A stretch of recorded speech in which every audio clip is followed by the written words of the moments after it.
Hey guys, welcome to Let's Talk episode 4. I'm always trying to see through your flaws. Subscribe for more videos! Cause I know that you got so much more to give. Do you really not see how toxic and mentally unstable Chantel is? Started off doing some lines. Then I asked him if he could get Molly. I asked him, can you get Molly? Because I wanted to try it. Because I heard that it makes you feel, So he got some of that. He got I think a gram or something. And, or was it 2 grams? He said to swallow it because it tastes gross. So it was a little ball. And then I said, I want more. So stupid. So he gave me more. I didn't realize you could OD on this shit, So I do not think Chantel is toxic in any sort of way. I thoroughly do not get that vibe from her. We talk outside of YouTube and I still have never got that vibe from her. She's always been super sweet to me and I do watch her live streams. I don't watch all of them. I wish I did. And she comes off as a very funny and cute person. And then he said that somebody left a pipe at his house. It was a glass tube with a circle. And there was stuff in it. I could see leftover shit. I don't know what it was. He said it was meth. And even as I was doing it, I was like, why would I do this? I can't be the judge if someone's mentally unstable. Chantel has been very honest lately about her mental health and where she's at with her mental health. And I just hate that people call her mentally unstable and people forget that Chantel's a person. Oh my God, you pig. Yeah, they know who did that one, trust me.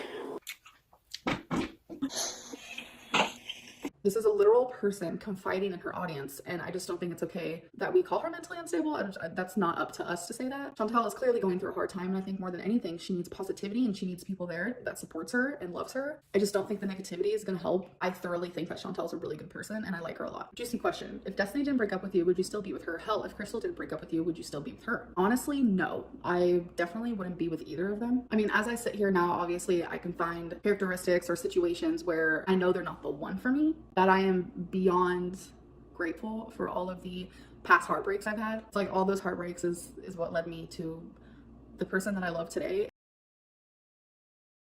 And it's just a really great feeling that I thoroughly am in love with this person, and it's they feel the exact same way towards me. And I don't know if I've ever truly felt that type of love.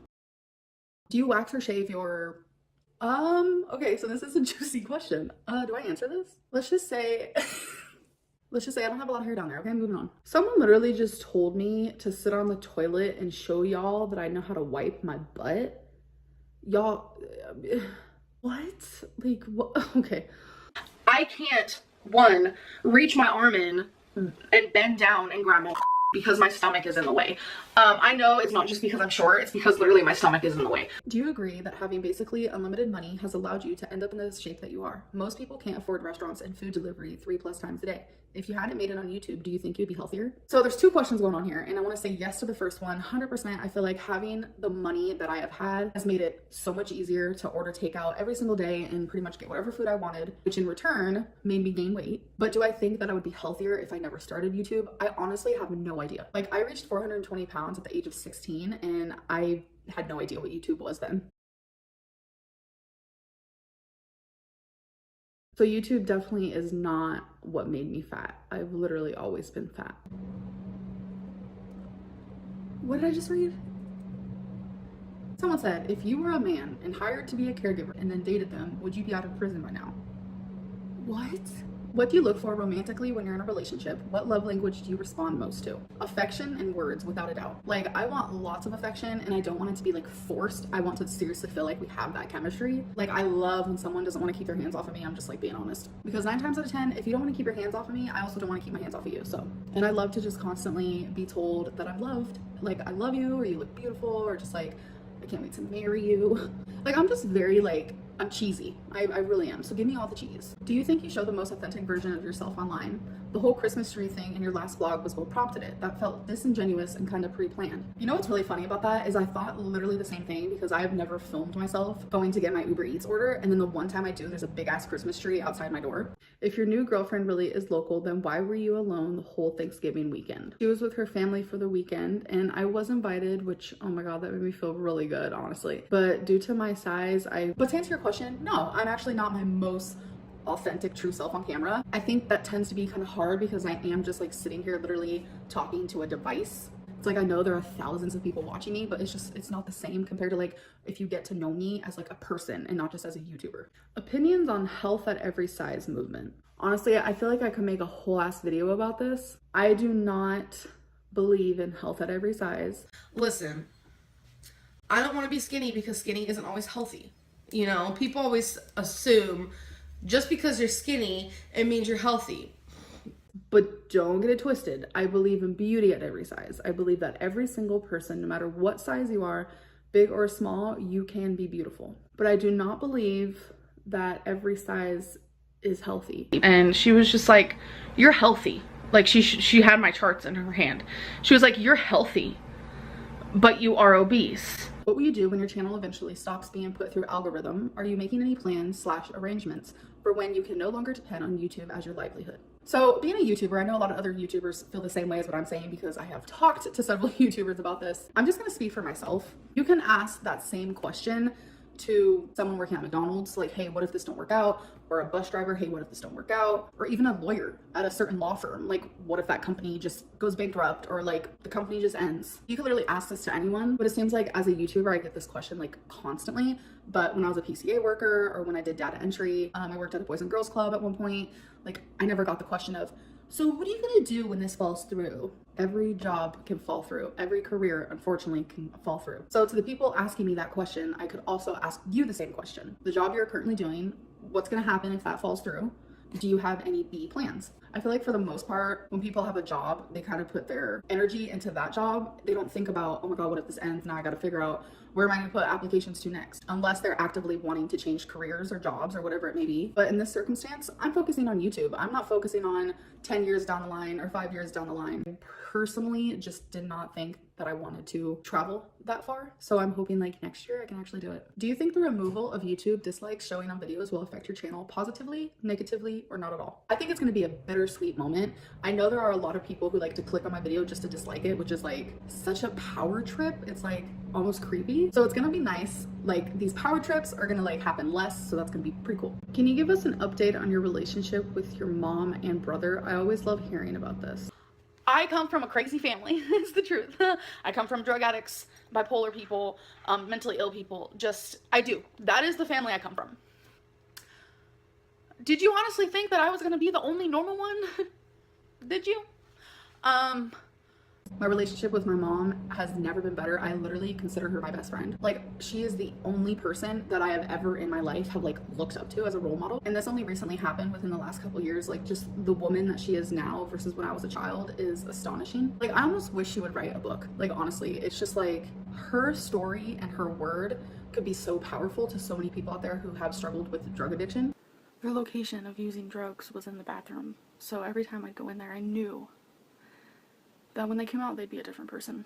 Loaded as fuck, excuse my language. Completely passed out. I could literally bang pots and pans and they wouldn't hear me. The woman she is now, without a doubt, 95% of you would look up to her and her story. As for my brother, I actually have, okay, this is confusing. Don't be scared, girl. Oh my God, this is gonna suck. What is the birth order of me and my siblings? Tony, you, Jonathan, James. No! I'm the oldest. I'm older than Tony. What?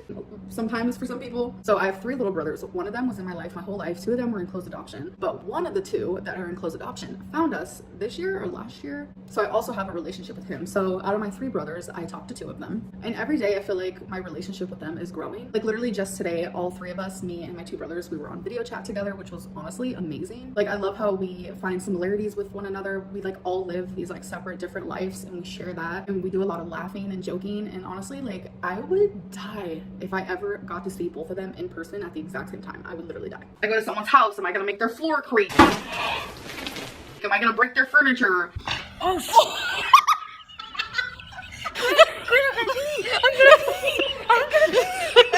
What the fuck? I go somewhere where it revolves a little bit of looking. Am I gonna pass out? Am I gonna die? Your personality doesn't seem organic. You seem to absorb other people's traits, likes, and hobbies and go hard with it until something new comes into your life. You appear to change with the tide. So not true. And the reason why I know this isn't true is because being friends with Eric, Ricky, and Becky, even being in a relationship with Becky for almost 5 years, like we're complete opposites. Eric and Ricky's hobbies and likes are completely different from mine. If you knew me in real life or knew the people in my life, they would definitely tell you that I'm not a chameleon. I stand for my opinions, I stand for my hobbies, my likes, my dislikes, and I wouldn't change that for anybody. Does being alone scare you? If the answer is no, how can you justify your constant relationships? Are you trying to fill a void? No hate, I understand how it feels to be scared to be alone. But constant relationships, I think it's all coincidental. It just always seems like it works out that way. But I do like to share my life with someone. I would prefer to be in a relationship over being single, but I don't just like get into relationships so I don't have to be alone. Absolutely not. I truly don't know if that's the answer, but I think that the cancer thing put me in a weird headspace and, you know, I got really depressed. Like, you guys saw this. It was like I just kept getting more depressed, more closed off. And in return, I just ate my feelings. But it's like now that I'm in a relationship where I'm supported in a way that I never have been before and I'm like actually thoroughly happy. Like, this is what happiness feels like. It's like I have no reason to turn to food like I used to. Don't get me wrong, I have my cheat days and my weak moments, but it's like there's a future. There's a freaking future out there. I'm so tired of being trapped in this damn body, y'all. Like, I'm over it, like literally over it. I get tired doing anything. I get tired doing anything. Even just sometimes I catch myself, even I'm just sitting and I have to take like a really deep breath. Like I just got done walking. I'm like, girl, you didn't do anything. Like I'm gonna use a little bit of a metaphor here. Before I started taking this weight loss seriously and before like I realized, wow, this is what happiness feels like. And that's all I knew. No matter where I moved, no matter what I looked at, it was just grass and fog. Like I couldn't see past that. And in the last few months, even if it was a person, that made me realize that my life is worth it. My life is worth to be fixed. And that's for the lack of a better word. It's like the fog slowly started leaving. The grass slowly started getting shorter and I was able to see over the grass, step over it. I didn't have to worry about the fog anymore. Now I could see a city, I could see sunsets. Like the fog got lifted and I see more than what I've ever seen before. And I'm just tired of being trapped in a body of someone I'm not when there's so much I want to do in the future. And the biggest thing for me is like, I don't want to die young. This is really, really sad, but like, I've never wanted to live this much in my whole life. Moving on. Have you forgiven your mother for the childhood she put you through? Yes, I have. And we've cried about it. She's apologized to me. Like, we've talked about it. It's so crazy that cancer, like my cancer diagnosis, like brought us together. It's almost like bittersweet, to be honest. Like, what pushed you to finally take your weight gain / loss seriously? Why now and not after the whole cancer ordeal? Whether you're a food addict, drug addict, alcoholic, you only will change when you actually want to change. Honestly, me getting diagnosed with cancer, like I was losing weight around that time, as you guys know. So I thought I was doing the thing. I was like, oh my God, I'm losing weight. I'm like bettering myself, especially for surgery because I had to get the full hysterectomy. So I thought I was doing the damn thing. But then after I had the hysterectomy, I gained almost like, what was it? 90 pounds. I'm probably off a little bit. Who's your favorite Amberlynn Reid reactor and who's your least favorite? Least favorite, super easy, Charlie Gold. And if I have to explain why, then I just ain't got the time. I ain't got the time. And my favorite used to be Alex Shook until in one of his recent videos, he said that he hates that he was associated with me in one of my recent Let's Talk videos. So you know what? I just won't talk about him anymore. Like, he associates his channel with me. Like, his whole channel is of me.